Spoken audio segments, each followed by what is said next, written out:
Hello বন্ধুরা, আমি নমস্কার বন্ধুরা। আমি আজকে চলে এসেছি আরেকটা ভিডিও করতে। রাত্রিবেলা আমি হচ্ছে গ্রাইলটা আছে না, গ্রাইলটা লাচ দিচ্ছিলাম।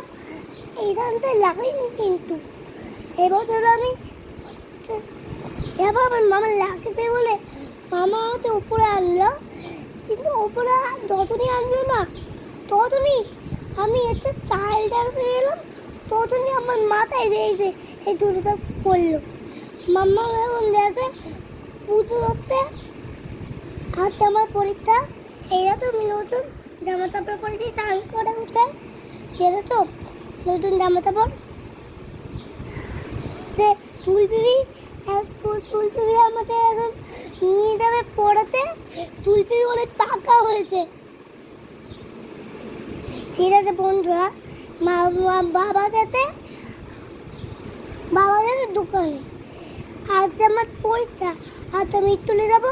আজ আমার বেলায় পরীক্ষা, তো তাই মামা আমাকে স্কুলেতে পড়িয়ে দিয়ে দেয়। বলছে বাবা আসবে, তারপর আমাকে স্কুলে পড়িয়ে দিয়ে যাবে। আমি তুলপি ধরতে এসে একটু টিভি দেখবো, তারপরে আমি খাবো, তারপরে বাবা আসবে, তারপরে বাবার তার স্কুলে চলে যাবো।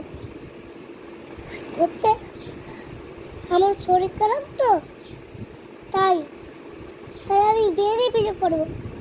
শরীর খারাপ হলে বেরিয়ে করতে হয়, তোমরা জানো না? মাম্মা আমি ভাবলাম কি মামা মেরেছে, দরজার আবার বারবার হচ্ছে। তো ঠিক আছে বন্ধুরা, মাম্মা বলেছে ঠিকভাবে। আর মাম্মা আমি তোর তেলে বলে দিলাম রে, এ ভগবান। ঠিক আছে বন্ধুরা, ওই মাম্মা আমি তোর বাদ দাও, আবার বললাম আরে ভগবান। ঠিক আছে বন্ধুরা, টাটা, বাই বাই।